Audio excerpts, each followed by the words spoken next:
From TLDR News, this is your daily briefing for Wednesday, the 1st of February 2023.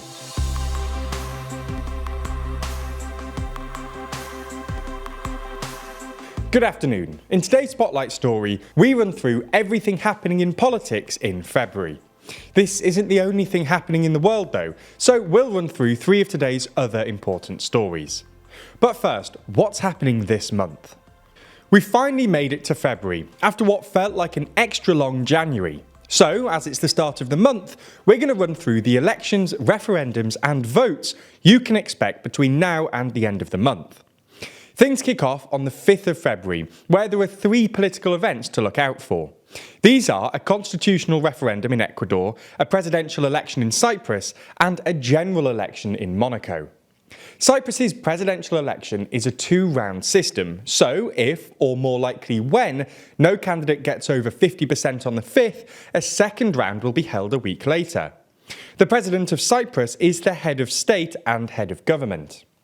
Voters in Ecuador are being asked to approve or reject 8 measures proposed by right-of-centre President Guillermo Lasso. These include proposals that would allow the military to support the police in fighting drug trafficking, reduce the number of lawmakers in the National Assembly, environmental measures like creating a water protection system, and more. A week later, on the 12th of February, the German capital, Berlin, will hold an election for its state parliament. Now, this is not an ordinary election. This will actually be a rerun of the election that happened back in September 2021. A court ordered the election to be repeated due to serious systemic flaws in the initial vote. It's important to note that election fraud has not been alleged. The irregularities stem from the fact that 4 votes were held on that same day, which also coincided with the Berlin Marathon.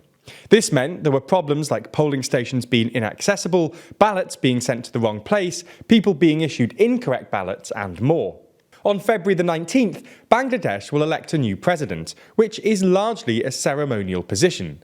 The president is elected indirectly by the parliament, which is dominated by the Awami League, so the result is unlikely to be surprising. Finally, on the 25th, we get to the month's biggest election, which is also one of the biggest this year. Nigerians will elect a new president as well as members of the National Assembly. Nigeria is Africa's largest democracy, and President Buhari is constitutionally barred from running for re-election, so the contest is being closely watched, with economic hardship and worsening security being key issues. Nigeria is dominated by 2 political parties, the ruling All Progressives Congress and the opposition People's Democratic Party. But a third-party populist outsider candidate, Peter Obi, has had the most international attention. He's running on the Labour Party ticket, and his popular support among the youth has seen him lead the traditional party's candidates in polling. However, a lack of reliable polling means there's a lot of plausible outcomes. Okay, so that's some of what to expect this month, but there's a lot more going on around the world, so here's a rundown of 3 other stories.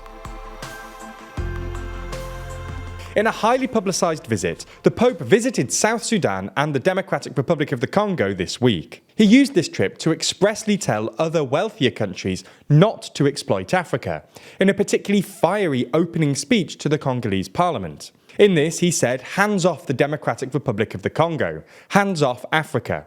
He went on to say that the Congo's vast mineral and natural wealth is a diamond of creation, and that wealthy foreign interests shouldn't carve up the country for their own interests. They should additionally acknowledge their role in the economic enslavement of the Congolese people, he said. The Congo was formerly a colony of Belgium, and while the Pope didn't mention them by name, his words of condemnation are likely at least in part directed towards them.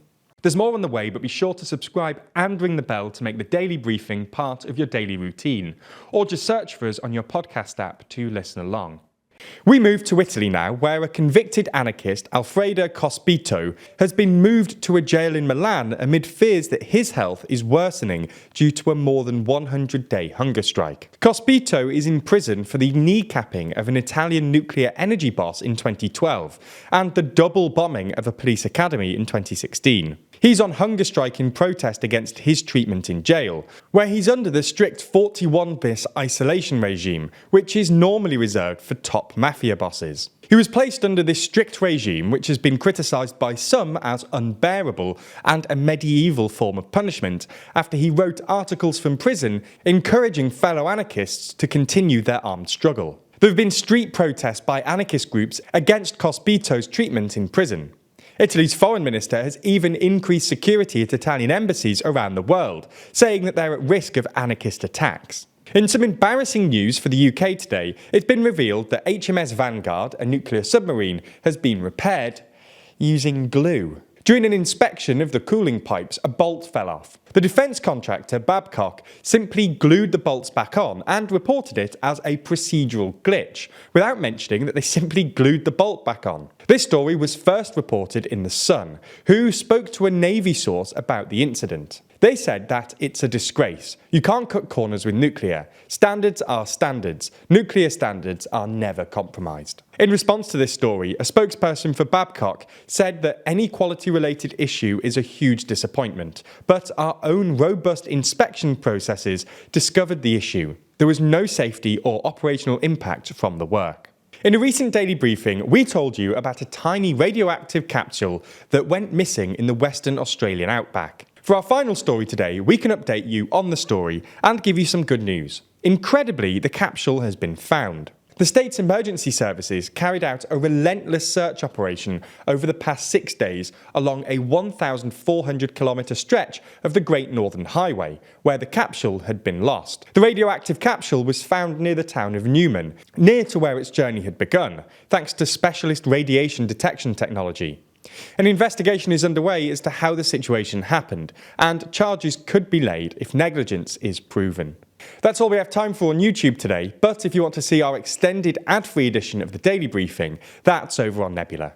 That's the streaming service we're building with a bunch of our creator friends, many of whom you're likely to be already watching. That means that by signing up, you not only get an extended ad-free daily briefing every single day, you also get to watch exclusive and ad-free videos from the best educational creators on YouTube. That's things like Real Life Law's incredible Modern Conflicts, which breaks down contemporary disputes around the world, Neo's Underexposure, which beautifully dives into complex and shadowy topics you've always wanted to know more about, or Extremities from Wendover Productions, which uncovers some of the world's most remote places. All of these are only available on Nebula, just like our extended daily briefings and a whole bunch of other exclusive TLDR content which never comes to YouTube. If you want to sign up, use the link in the description so that they know you came through us. That helps us out a whole lot,